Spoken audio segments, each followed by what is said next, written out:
Hello friends. तो कैसे हैं आप लोग? क्या हाल चाल है आप लोगों के? आई होप, मेरी आशा है कि आप सभी के हाल चाल बढ़िया ही होंगे। ये देता Nikhil Kushwaha. Welcome to let's study. Let's study में आपका स्वागत है। फ्रेंड्स, आज हम इस वीडियो सेशन में डिस्कशन करेंगे जो आपके सीटेट ऑनलाइन एग्जाम हुए थे, सीटेट दिसंबर जनवरी 2022-2023 को, जो सीबीएसई के द्वारा कंडक्ट किए गए थे, उनके हम इस वीडियो सेशन में ऑनलाइन एग्जाम के क्वेश्चन पेपर को सॉल्व करेंगे और डिटेल में डिस्कस करेंगे। फ्रेंड्स, आई होप यह वीडियो सेशन आपको पसंद आएगा। अगर आप हमारे वीडियो में पहली बार आए हैं या हमारे यूट्यूब चैनल लेट्स स्टडी पर पहली बार आए हैं या फर्स्ट टाइम विजिट किया है, तो हमारे यूट्यूब चैनल लेट्स स्टडी को सब्सक्राइब करें, बेल आइकन पर प्रेस करें, ताकि हमारे यूट्यूब चैनल लेट्स स्टडी के माध्यम से आपको सभी लेटेस्ट एजुकेशन वीडियो के अपडेट टाइम से मिल सके, आप तक टाइम से पहुंच सके।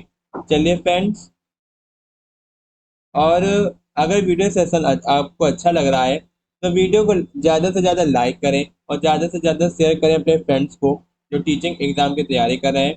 तो चलिए फ्रेंड्स, वीडियो सेशन को स्टार्ट करते हैं। तो आज हम वीडियो सेशन में डिस्कशन करेंगे सीटेट दिसंबर जनवरी 2022 और 2023 के क्वेश्चन पेपर जो सीबीएसई के द्वारा कंडक्ट किए गए थे। इस वीडियो में हम लोग डिस्कशन करेंगे सीटेट पेपर 2, जो आपका 29 दिसंबर 2022 को कंडक्ट किया गया था सीबीएसई द्वारा। उनके हम 29 दिसंबर 2022 के सीटेट पेपर 2 के, जिसमें हम लोग डिस्कशन करेंगे सीडीपी यानी कि चाइल्ड डेवलपमेंट एंड पेडागोजी के 30 क्वेश्चंस के आंसर डिटेल में डिस्कस करेंगे और समझेंगे। तो चलिए फ्रेंड्स, वीडियो सेशन को स्टार्ट करते हैं, सॉल्व करना स्टार्ट करते हैं। फ्रेंड्स, ये आपका 29 दिसंबर 2022 का सीटेट पेपर 2 है। आपका सीटेट पेपर 2 का क्वेश्चन पेपर है और इसमें हम लोग सीडीपी के केवल 30 क्वेश्चंस डिस्कस करेंगे और डिटेल में समझेंगे। तो आपका पहला क्वेश्चन है, क्वेश्चन नंबर फर्स्ट, एट विच, किस स्तर पर बच्चे नियम के साथ खेलों में भाग लेने में सक्षम होते हैं और उनकी एथलेटिक क्षमताओं का विकास होता है और तार्किक विचार प्रक्रिया भी बढ़ जाती है। हालांकि यह ठोस तथा अनुभव तक एक ही सीमित होती है। तो क्वेश्चन नंबर 1 का आपका आंसर हो जाएगा ऑप्शन नंबर सेकंड, मध्य बचपन यानी कि middle childhood. Option number second आपका राइट आंसर। फ्रेंड, जो आपका बाल विकास है, बाल विकास के चरण और विशिष्ट अवधियों के दौरान कुछ संज्ञानात्मक और शारीरिक क्षमताएं कैसे उभरती हैं? मध्य बाल अवस्था में बालक के सामूहिक और सामाजिक विकास और खेल के नियम को समझना और उनका पालन करने की उनकी क्षमताओं को संदर्भित किया जाता है।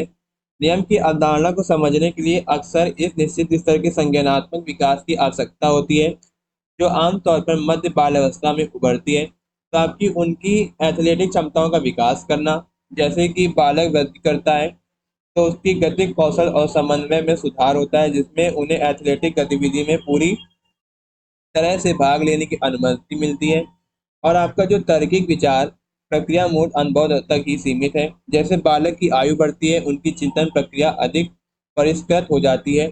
मध्य बाल अवस्था में बालक आमतौर पर जीन प्याजे द्वारा संज्ञानात्मक विकास की मूल संक्रियात्मक अवस्था के रूप में संदर्भित होते हैं।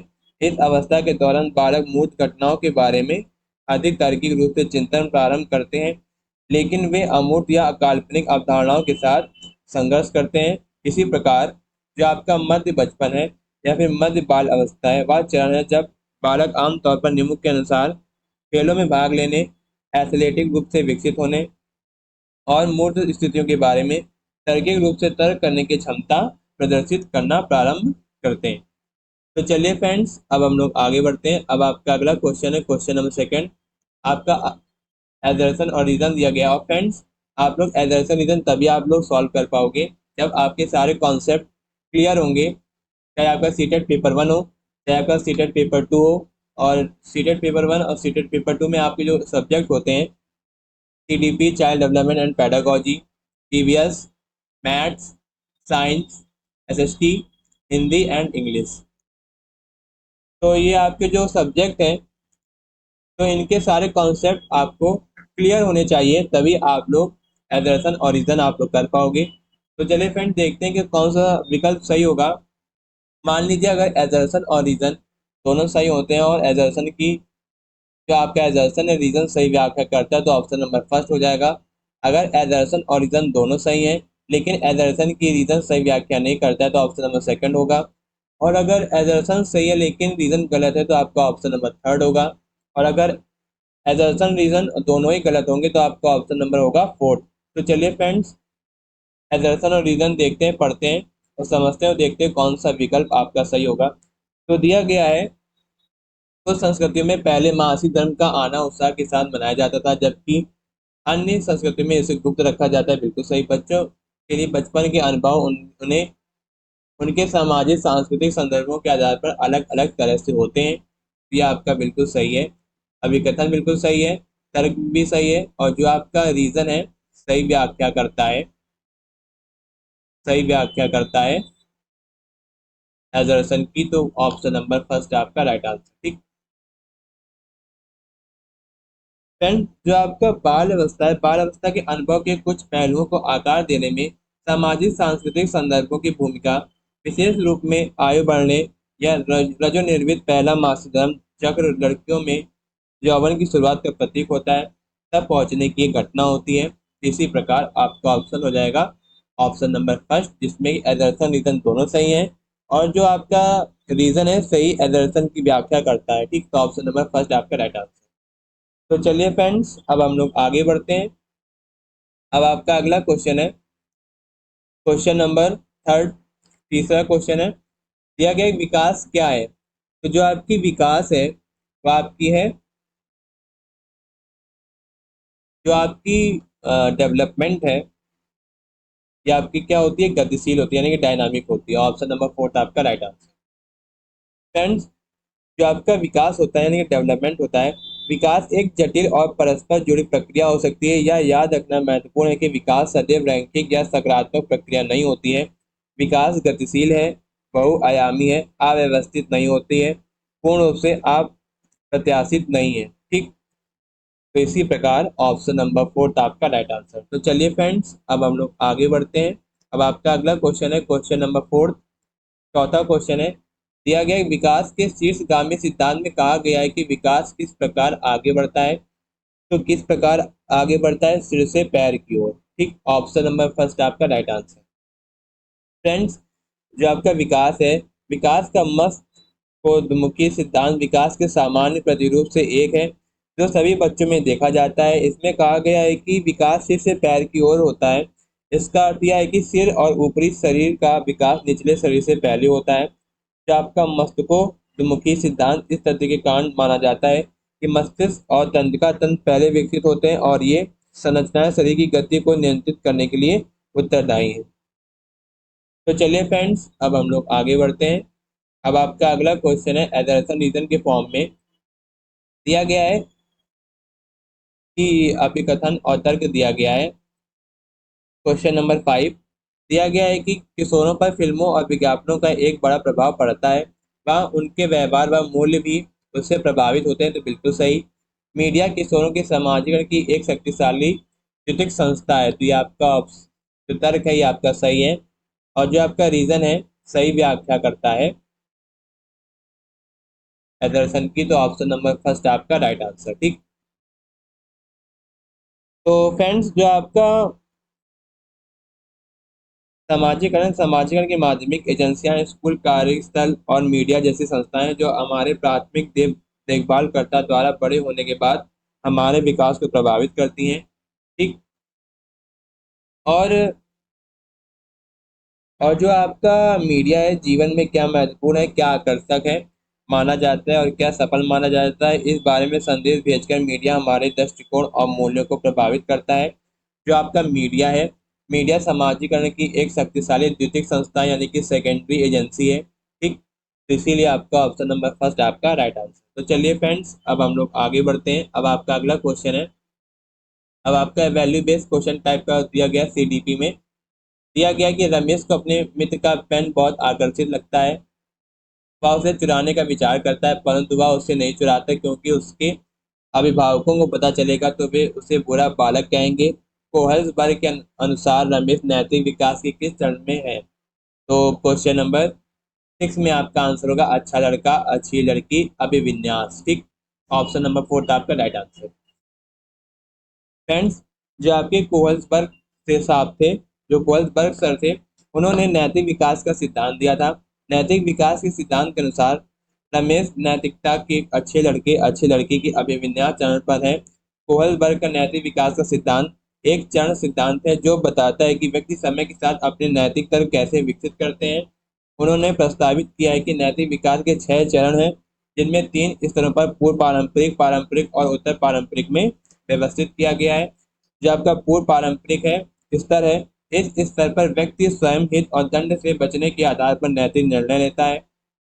पारंपरिक स्तर, इस स्तर पर व्यक्ति समाज द्वारा उनसे जो अपेक्षा की जाती है उसे आधार पर नैतिक निर्णय लेते हैं। उत्तर पारंपरिक स्तर, इस स्तर पर व्यक्ति न्याय और निष्पक्षता के सार्वभौमिक सिद्धांत के आधार पर नैतिक निर्णय लेते हैं। ठीक, तो इसी प्रकार रमेश नैतिकता के अच्छे लड़के अच्छी लड़की अभिविन्यास चरण पर है, जो पारंपरिक स्तर का भाग है। इस स्तर पर व्यक्तियों को दूसरों से अनुमोदन प्राप्त करने और अस्वीकृति से बचने के लिए अच्छे कार्य करने के लिए प्रेरित किया जाता है।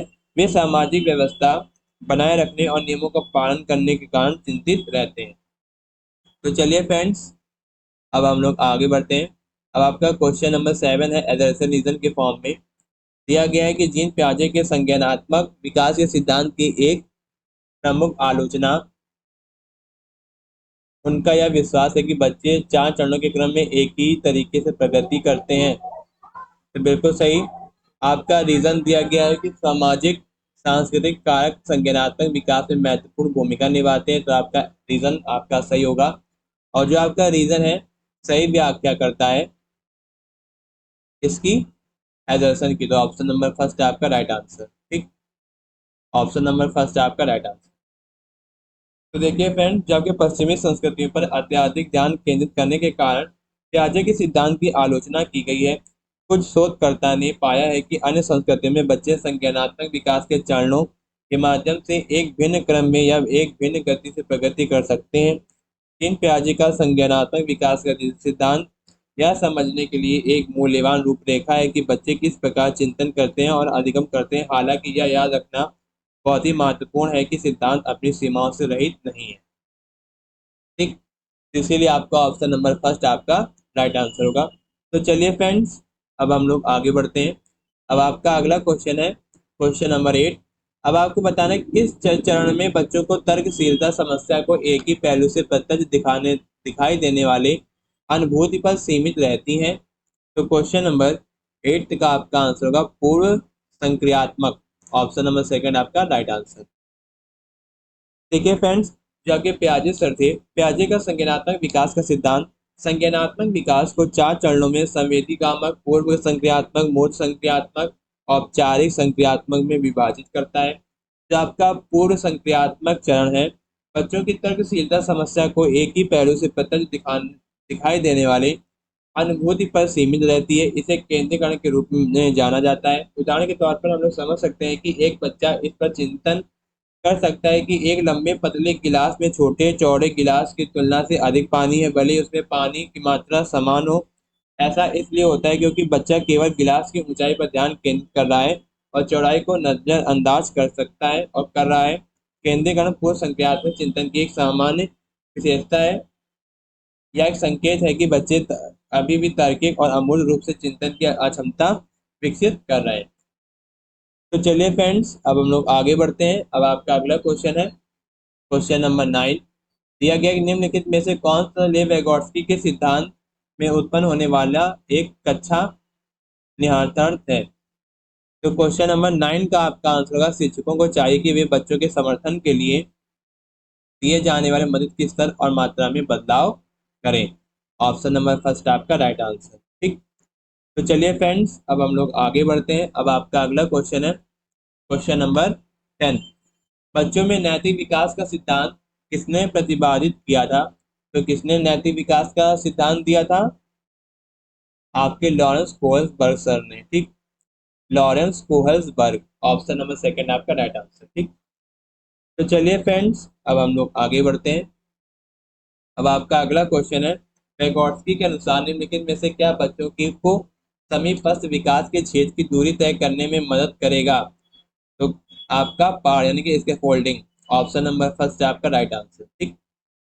देखिए फ्रेंड्स, जो आपका पहाड़ यानी ढांचा है, एक शिक्षार्थी को सहायता प्रदान करने की एक प्रक्रिया है जो उनकी क्षमता के वर्तमान स्तर से परे है, या सहायता किसी अधिक जानकार वयस्क या सहकर्मी द्वारा प्रदान की जा सकती है, और यह कई रूप से, जैसे संकेत प्रदान करना, मॉडलिंग, प्रतिरूपण करना या प्रश्न पूछना, ले सकते हैं। वैगोत्स्की की मानना है कि बच्चे इस स्थिति में रूप से सर्वोत्तम रूप से जब वे किसी एक कार्य में सक्रिय रूप से संलग्न होते हैं, तो उनके लिए कुछ मदद में सफल होने के लिए पर्याप्त चुनौतीपूर्ण होता है। जब बच्चे निकटतम विकास के क्षेत्र में होते हैं, तो वे नवीन चीजों का अधिगम और नवीन कौशल विकसित करने में सक्षम होते हैं, जिन्हें वे स्वयं अधिगम से सक्षम नहीं होते। ठीक। तो चलिए फ्रेंड्स, अब हम लोग आगे बढ़ते हैं। अब आपका अगला क्वेश्चन है, क्वेश्चन नंबर 12। दिया गया है, हावर्ड गार्डनर बुद्धिमत्ता के स्थिर लक्षण होने की पारंपरिक सोच की आलोचना करते समय करते हैं। निम्नलिखित में से कौन सी बुद्धि उन्हें 8 प्रकार की बुद्धिमत्ता में शामिल नहीं किया है? तो क्वेश्चन नंबर 12 में आपका आंसर होगा ऑप्शन नंबर सेकंड, सृजनात्मक बुद्धिमत्ता यानी कि क्रिएटिव इंटेलिजेंस। आपका 8 प्रकार की बुद्धिमत्ता जो आपके हार्वर्ड गार्डनर के द्वारा दी गई है, आपके 8 प्रकार की बुद्धियां हैं, जिसमें आपकी सृजनात्मक बुद्धिमत्ता नहीं है। ठीक। और जो आपके 8 प्रकार की जो आपकी बुद्धिमत्ता यानी कि इंटेलिजेंस है, वो आपकी भाषाई बुद्धिमत्ता, तार्किक गणितीय बुद्धिमत्ता, स्थानिक बुद्धिमत्ता, शारीरिक गति संवेदी बुद्धि, संगीतमय बुद्धिमत्ता, अंतर्वैयक्तिक बुद्धि और अंतर्वैयक्तिक बुद्धि, और प्राकृतिक बुद्धिमत्ता। ठीक। तो आपका कौन सा है? Option number second. तो चलिए फ्रेंड्स, अब हम लोग आगे बढ़ते हैं। अब आपका अगला क्वेश्चन है, क्वेश्चन नंबर 13। दिया गया कि निम्नलिखित में से कौन सा प्रश्न बच्चों के विवेचनात्मक चिंतन को बढ़ावा देगा? तो क्वेश्चन नंबर 13 का आपका आंसर होगा ऑप्शन नंबर फोर्थ, हम पूर्वग्रह व रूढ़िवादी सोच को कैसे चुनौती दे सकते हैं? ऑप्शन नंबर फोर्थ आपका राइट आंसर। ठीक। देखिए फ्रेंड्स, जो आपके मुख्य अंत प्रश्न है, बच्चों को उनके आसपास के वातावरण के बारे में आलोचनात्मक रूप से चिंतन के लिए आमंत्रित करते हैं, या उनसे पूर्वग्रह और रूढ़िवादिता के कारणों पर विचार करने और यह चिंतन करने के लिए कहते हैं कि उन्हें कैसे चुनौती दी जा सकती है। इस प्रश्न से चर्चा और वाद विवाद की संभावना है, जो बच्चों को उनके आलोचनात्मक चिंतन कौशल विकसित विकसित करने में मदद कर सकता है। ठीक। तो चलिए फ्रेंड्स, अब हम लोग आगे बढ़ते हैं। अब आपका अगला क्वेश्चन है, क्वेश्चन नंबर 14। ठीक। आपका जो क्वेश्चन नंबर 14 है, आपको एजर्सन रीजन के फॉर्म में दिया गया है। दिया गया एजर्सन में शिक्षकों को बच्चों के मूल्यांकन के लिए मानकीकृत पाठ्यक्रम और प्रक्रियाओं का पालन करना चाहिए। ये आपका गलत होगा। एजर्सन दिया गया है, समावेशी शिक्षा का उद्देश्य कि मतभेदों को खारिज कर सभी को समान बनाने की दिशा में काम करना है। तो क्वेश्चन नंबर 14 का आपका आंसर होगा ऑप्शन नंबर 4, जिसमें एजर्सन और रीजन दोनों ही गलत हैं। ठीक। तो देखिए फ्रेंड, जो आपका समावेशी शिक्षा है, एक दृष्टिकोण है जैसे कि जिसका उद्देश्य सभी शिक्षार्थियों को उनकी व्यक्तिगत क्षमताओं, पृष्ठभूमि या मतभेदों की परवाह किए बिना समान अवसर और सहायता प्रदान करता है, और यह एक समावेशी और सहायक शिक्षण वातावरण को बढ़ावा देता है, जो छात्रों के विविध आवश्यकताओं और क्षमताओं को समायोजित करता है। तो चलिए फ्रेंड्स, अब हम लोग आगे बढ़ते हैं। अब आपका अगला क्वेश्चन है, क्वेश्चन नंबर 15। 15 क्वेश्चन है, शिक्षकों को जेंडर इस भाषा का प्रयोग करना चाहिए और चर्चा करनी चाहिए कि जेंडर एक सामाजिक संरचना है जिससे डैश को बढ़ावा मिले। तो किसको बढ़ावा मिले? जेंडर समता यानी कि promote gender equality. Option number 4 आपका राइट आंसर। आपके शिक्षकों को लिंग जेंडर इस भाषा का प्रयोग करना चाहिए और चर्चा करनी चाहिए कि लिंग जेंडर एक सामाजिक संरचना है जिसमें लिंग जेंडर समता को बढ़ावा मिले। लिंग जेंडर समता यह विचार है कि हर किसी को, चाहे उनका लिंग जेंडर कुछ भी हो, समान अवसर और अधिकार मिलने चाहिए। लिंग जेंडर तट इस भाषा का उपयोग करना और सामाजिक निर्माण के रूप में लिंग जेंडर पर चर्चा करना, लिंग जेंडर रूढ़िवादिता को चुनौती देना और लिंग जेंडर समता को बढ़ावा देने में मदद कर सकता है। उदाहरण के तौर पर हम लोग समझ सकते हैं कि शिक्षक फायरमैन कहने के बजाय फायर फाइटर कह सकते हैं, शिक्षक पुलिसमैन कहने के बजाय पुलिस ऑफिसर कह सकते हैं, शिक्षक वेट्स वेटर्स कहने के बजाय सर्वर कह सकते हैं। ठीक। तो चलिए फ्रेंड्स, अब हम लोग आगे बढ़ते हैं। अब आपका अगला क्वेश्चन है क्वेश्चन नंबर 16। दिया गया है कि विशिष्ट आवश्यकताओं वाले बच्चों को ध्यान में रखने के लिए कौन से दर्शन शास्त्र का पालन करना चाहिए। तो क्वेश्चन नंबर 16 का आपका आंसर होगा ऑप्शन नंबर थर्ड, उन्हें समावेशी शिक्षा का हक है ताकि वे समान स्कूलों में पढ़ सकें। ऑप्शन नंबर थर्ड आपका राइट आंसर। विशिष्ट आवश्यकता वाले बच्चों को समावेशी शिक्षा का अधिकार है, जिसका अर्थ है कि उन्हें दिव्यांग साथियों के समान सामान्य स्कूलों में पढ़ने का अवसर मिलना चाहिए। समावेशी शिक्षा एक समावेशी और सहायक शिक्षण वातावरण को बढ़ावा देती है, जहां विशेष आवश्यकता वाले बच्चे अपने व्यक्तिगत अधिगम की जरूरतों को पूरा करने के लिए उचित समायोजन, सहायता और विशेष निर्देश प्राप्त कर सकते हैं। ठीक। तो चलिए फ्रेंड्स, अब हम लोग आगे बढ़ते हैं। अब आपका अगला क्वेश्चन है क्वेश्चन नंबर 17। दिया गया है कि सीखने के अक्षमता वाले छात्रों के लिए निम्नलिखित में से कौन सा उचित समावेशन है। तो क्वेश्चन नंबर 17 का आपका आंसर होगा अधिमान्य बैठने की व्यवस्था करना। ऑप्शन नंबर फोर्थ आपका राइट आंसर। कि आपका अधिमान्य बैठने की व्यवस्था करना एक उचित समावेशन है जो अधिगम अक्षमता वाले छात्रों को प्रदान किया जा सकता है। इसमें छात्रों को कक्षा में एक ऐसी सीट देनी चाहिए और ऐसी सीट देना शामिल है जो अधिगम के लिए अनुकूल हो। इसका अर्थ यह हो सकता है कि छात्र को कमरे में आगे ध्यान भटकने वाले स्थानों से दूर या किसी शांत क्षेत्र में सीट दी जाए। तो अन्य उचित समावेशन जो अधिगम अक्षमता वाले छात्रों को प्रदान किया जा सकता है उनमें निम्न शामिल है: परीक्षणों पर विस्तारित समय, कंप्यूटर का उपयोग, मौखिक परीक्षण और लेखक स्क्राइब का उपयोग। ठीक। तो चलिए फ्रेंड्स, अब हम लोग आगे बढ़ते हैं। अब आपका अगला क्वेश्चन है क्वेश्चन नंबर 18।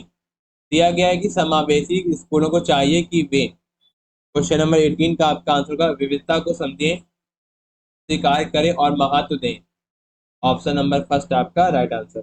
जो आपके समावेशी स्कूल हैं, ऐसे स्कूल हैं जो सभी छात्रों का उनकी क्षमताओं, पृष्ठभूमि या अनुभव की परवाह किए बिना स्वागत करते हैं और उन्हें स्वीकार करते हैं। वे ऐसे स्कूल हैं जो सभी छात्रों को सफल होने का अवसर प्रदान करने के प्रतिबद्ध करते हैं, यानी कि काबिल बनाते हैं। ठीक। तो चलिए फ्रेंड्स, अब हम लोग आगे बढ़ते हैं। अब आपका अगला क्वेश्चन है क्वेश्चन नंबर 19। दिया गया है रचनात्मकता की एक आवश्यक और विशिष्ट पहचान विशेषता है। तो क्वेश्चन नंबर 19 का आपका आंसर होगा ऑप्शन नंबर सेकंड, विचारों की मौलिकता। ऑप्शन नंबर सेकंड आपका राइट आंसर। फ्रेंड्स, जो आपका रचनात्मकता है, यानी कि सृजनात्मकता नए और मौलिक विचारों को उत्पन्न करने के लिए क्षमता या एक जटिल प्रक्रिया है जिसमें अभिसारी चिंतन सोच शामिल है, जो एक समस्या के लिए कई समाधान उत्पन्न करने की क्षमता है और अभिसारी चिंतन विकल्पों के एक समूह से सबसे अच्छा समाधान चुनने की क्षमता है। जो आपका रचनात्मकता है, एक प्रमुख विशेषता मौलिकता है। यह विशेषता रचनात्मक लोगों को दूसरों से भिन्न बनाती है। रचनात्मक लोग विश्व को नए और अलग अलग तरीकों से देखने में सक्षम होते हैं और वे ऐसे विचारों को उत्पन्न में सक्षम होते हैं जिसके बारे में पहले किसी ने नहीं सोचा होता है। ठीक। तो चलिए फ्रेंड्स, अब हम लोग आगे बढ़ते हैं। अब आपका अगला क्वेश्चन है क्वेश्चन नंबर 20। दिया गया कि समावेशी शिक्षा के संदर्भ में निम्नलिखित में से कौन सा कथन सही है। तो क्वेश्चन नंबर 20 का आपका आंसर हो जाएगा ऑप्शन नंबर सेकंड, समावेशन और बहिष्करण की प्रक्रिया जुड़ी हुई है। ऑप्शन नंबर सेकंड आपका राइट आंसर। ठीक। देखिए फ्रेंड्स, जो आपका समावेशी शिक्षा है, समावेशी शिक्षा एक दर्शन है कि बच्चों को उनकी क्षमताओं की परवाह किए बिना सामान्य विद्यालय व्यवस्था में गुणवत्तापूर्ण शिक्षा का अधिकार है। इसका अर्थ यह है कि दिव्यांग बच्चों को उनके दिव्यांगहीन सामान्य साथियों के साथ ही शिक्षित किया जाना चाहिए। तो चलिए फ्रेंड्स, अब हम लोग आगे बढ़ते हैं। अब आपका अगला क्वेश्चन है क्वेश्चन नंबर 21। दिया गया है कि इनमें से कौन सा सामाजिक रचनावादी कक्षा का उदाहरण है। तो क्वेश्चन नंबर 21 का आपका आंसर होगा ऑप्शन नंबर फोर्थ, एक ऐसी कक्षा जहां बच्चे सहयोगात्मक तरीके से सीखते हैं। ऑप्शन नंबर फोर्थ आपका राइट आंसर। फ्रेंड्स, जो आपका सामाजिक रचनावाद अधिगम का एक सिद्धांत है जो अधिगम की प्रक्रिया में सामाजिक अंतःक्रिया के महत्व पर बल देता है। यह इस विचार पर आधारित है कि ज्ञान का निर्माण सामाजिक अंतःक्रिया के माध्यम से होता है और शिक्षार्थी सक्रिय रूप से दूसरों के साथ अपनी अंतःक्रिया के माध्यम से अपने विश्व की समझ का निर्माण करते हैं। ठीक। इसीलिए ऑप्शन नंबर फोर्थ आपका राइट आंसर। तो चलिए फ्रेंड्स, अब हम लोग आगे बढ़ते हैं। अब आपका अगला क्वेश्चन है क्वेश्चन नंबर 22। दिया गया है आपका, निम्नलिखित में से कौन सी प्रक्रिया सार्थक सीखने को बढ़ावा देती है। तो क्वेश्चन नंबर 22 का आपका आंसर होगा ऑप्शन नंबर फर्स्ट, अन्वेषण और चर्चा। ऑप्शन नंबर फर्स्ट आपका राइट आंसर। सार्थक अधिगम एक प्रकार का अधिगम है जो लंबे समय तक चलने वाला होता है और इसे नई स्थितियों में लागू किया जा सकता है। यह तब प्राप्त होता है जब शिक्षार्थी विषय वस्तु से सक्रिय रूप से जुड़ते हैं और नई सूचना और अपने मौजूदा ज्ञान के बीच में संबंध बनाते हैं। ठीक। तो चलिए फ्रेंड्स, अब हम लोग आगे बढ़ते हैं। अब आपका अगला क्वेश्चन है क्वेश्चन नंबर 23। दिया गया है कि डैश समस्या समाधान की प्रक्रिया में बाधक है। तो क्वेश्चन नंबर 23 में आपका आंसर होगा अनुरूपित सोच। ऑप्शन नंबर फर्स्ट आपका राइट आंसर। फ्रेंड्स, जो आपका अनुक्रिया है, अनुक्रिया समुच्चय किसी समय की एक निश्चित तरीके, भले ही वह तरीका सबसे प्रभावी ना हो, फिर अनुक्रिया देने की प्रवृत्ति है। उदाहरण के तौर पर हम लोग समझ सकते हैं कि यदि आप हमेशा एक विशिष्ट सूत्र का उपयोग करके गणित की समस्याओं को हल करने हेतु आप एक अलग दृष्टिकोण, भले ही वह दृष्टिकोण अधिक कुशल हो, को प्रयोग करने में अनिच्छुक हो सकते हैं, तो अनुक्रिया समुच्चय समस्या समाधान की प्रक्रिया में बाधा बन सकते हैं, क्योंकि वे हमें सभी संभावित समस्याओं पर विचार करने से रोक सकते हैं। यदि हम किसी विशेष दृष्टिकोण पर बहुत अधिक ध्यान केंद्रित करते हैं तो हम बेहतर समाधान से चूक सकते हैं। ठीक। तो चलिए फ्रेंड्स, अब हम लोग आगे बढ़ते हैं। अब आपका अगला क्वेश्चन है क्वेश्चन नंबर 24। दिया गया है कि अपनी सोच के बारे में सोच क्या कहलाती है। तो क्वेश्चन नंबर 24 का आपका आंसर हो जाएगा ऑप्शन नंबर थर्ड, अधिसंज्ञान। ठीक, ऑप्शन नंबर थर्ड। अधिसंज्ञान एक शब्द है जिसका उपयोग किसी की अपनी सोच के बारे में सोचने या अपनी जागरूकता के बारे में जागरूक होने की प्रक्रिया का वर्णन करने के लिए किया जाता है। इसमें चिंतन प्रक्रियाएं और रणनीतियों की सक्रिय रूप से जांच, विनिमय और निर्देशन शामिल है। तो चलिए फ्रेंड्स, अब हम लोग आगे बढ़ते हैं। अब आपका अगला क्वेश्चन है क्वेश्चन नंबर 25। दिया गया है कि किस तरह की गतिविधियों में हिस्सा लेने पर विद्यार्थी बहुत प्रभावी ढंग से सीखते हैं। तो क्वेश्चन नंबर 25 का आपका आंसर होगा ऑप्शन नंबर थर्ड, अर्थपूर्ण गतिविधियां। ऑप्शन नंबर थर्ड आपका राइट आंसर। देखिए फ्रेंड, जो आपकी अर्थपूर्ण गतिविधि है, अर्थपूर्ण गतिविधियां वे होती हैं जिनका एक स्पष्ट उद्देश्य या लक्ष्य होता है और वे आमतौर पर सक्रिय भागीदारी, संलग्नता और ज्ञान समझ को प्रोत्साहित करती हैं। ये गतिविधियां छात्रों को अधिगम का कारण या संदर्भ देती हैं, जिससे विषय वस्तु अधिक प्रासंगिक और सार्थक बन जाती है। इससे अभिप्रेरणा और सूचना को बनाए रखने में संशोधन हो सकता है। तो चलिए फ्रेंड्स, अब हम लोग आगे बढ़ते हैं। अब आपका अगला क्वेश्चन है क्वेश्चन नंबर 26। दिया गया कि बच्चों को सीखने की प्रक्रियाएं। तो क्वेश्चन नंबर 26 का आपका आंसर होगा ऑप्शन नंबर फर्स्ट, सामाजिक सांस्कृतिक संदर्भों में होती है। ऑप्शन नंबर फर्स्ट आपका राइट आंसर। फ्रेंड्स, जो बच्चे होते हैं, बच्चों का अधिगम सामाजिक सांस्कृतिक संदर्भों में होता है। बच्चे अपने परिवार, समुदाय और शैक्षिक परिवेश सहित सामाजिक और सांस्कृतिक वातावरण में सीखते हैं और विकसित होते हैं।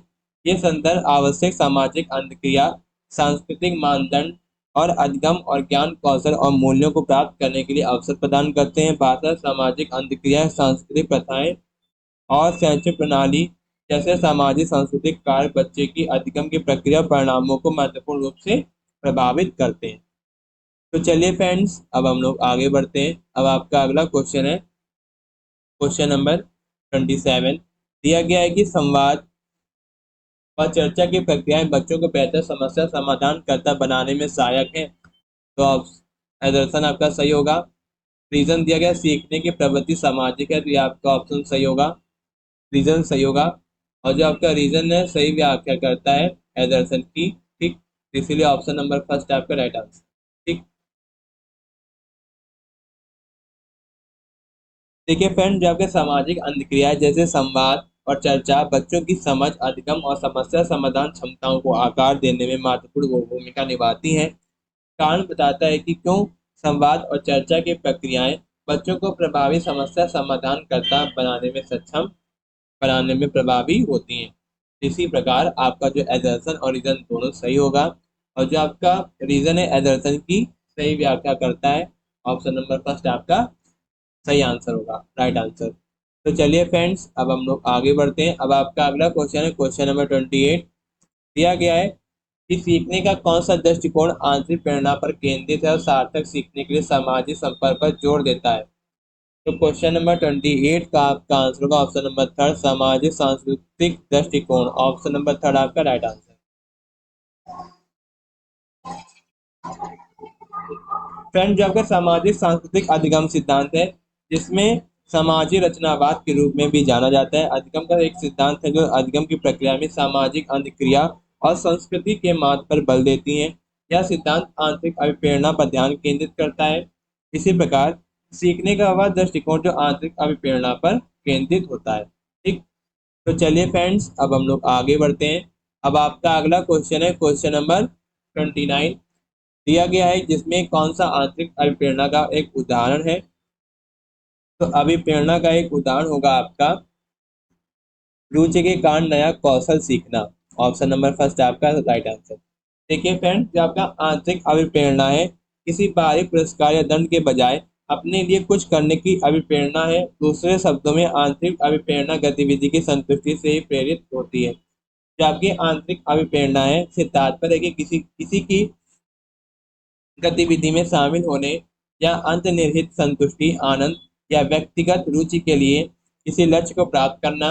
जब कोई व्यक्ति आंतरिक रूप से प्रेरित होता है तो वह जिज्ञासा, जुनून या व्यक्तिगत विकास, निपुणता की इच्छा जैसे कि आंतरिक कारकों से प्रेरित होता है। तो रुचि के कारण कोई नया कौशल सीखना आंतरिक अभिप्रेरणा का एक उदाहरण है, क्योंकि व्यक्ति नए ज्ञान या क्षमताओं को प्राप्त करने के लिए अंतर्निहित आनंद और संतुष्टि के लिए गतिविधि में संलग्न होता है। ठीक।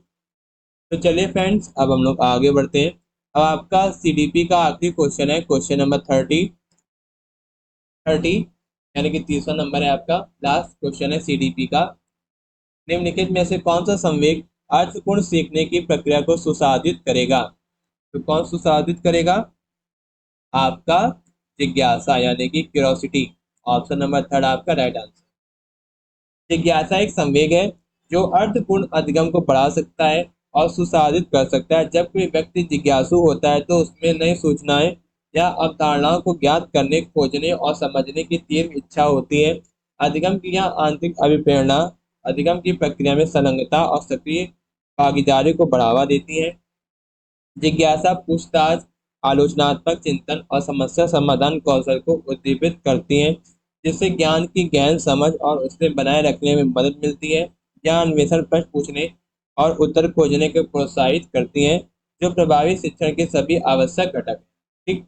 तो फ्रेंड्स, आप लोगों के 29 दिसंबर 2022 के सीटेट पेपर 2 के सीडीपी के 30 क्वेश्चंस यहीं पर ही कंप्लीट होते हैं। आई होप आपको यह वीडियो सेशन पसंद आया होगा, पूरा डिस्कशन पसंद आया होगा। हमने सीटेट के ऑनलाइन एग्जाम के केवल सीडीपी पार्ट के 30 क्वेश्चंस के आंसर अच्छी तरीके से डिटेल में समझे, जो आपके ऑनलाइन एग्जाम में 29 दिसंबर 2022 को सीबीएसई के द्वारा कंडक्ट किया गया था। और यह क्वेश्चन पेपर बहुत ही इंपॉर्टेंट है। और फ्रेंड्स, मैं इस क्वेश्चन पेपर को अपने टेलीग्राम चैनल पर आपको दे दूंगा, आपको प्रोवाइड करवा दूंगा। और मेरे टेलीग्राम चैनल का नाम है लेट्स स्टडी टीम इंडिया। तो आप लोग मेरे टेलीग्राम चैनल को ज्वाइन करिएगा और आप लोगों को सारे अपडेट्स, सारे नोटिफिकेशन आपको मेरे चैनल से रिलेटेड आपको मिल जाएंगे। ठीक। तो यह वीडियो उनके लिए बहुत ही हेल्पफुल होगा, बेनिफिशियल होगा और बहुत ही मददगार साबित होगा। तो प्लीज़ वीडियो को ज़्यादा से ज़्यादा लाइक करें और ज़्यादा से ज़्यादा शेयर करें अपने फ्रेंड्स को, ताकि यह वीडियो उनके लिए हेल्पफुल रहे, बहुत ही मददगार बहुत ही मददगार साबित होगा। और हमारे यूट्यूब चैनल लेट्स स्टडी को सब्सक्राइब करें, बेल आइकन को प्रेस करें, ताकि आपके सभी लेटेस्ट एजुकेशन वीडियोस का नोटिफिकेशन आपको टाइम से मिल सके, आप तक टाइम से पहुंच सके। अगर मन में कोई डाउट हो तो डाउट क्लियर करने के लिए कमेंट बॉक्स में कमेंट करें। I will time my best reply to all. Thank you guys, thank you for watching my YouTube channel videos. चलते हैं अगले वीडियो में, जिसमें हम लोग डिस्कशन करेंगे सीटेट एग्जाम का नेक्स्ट सेक्शन या next question paper. Best of luck for your teaching exam. मिलते हैं अगले वीडियो में। Thank you. धन्यवाद।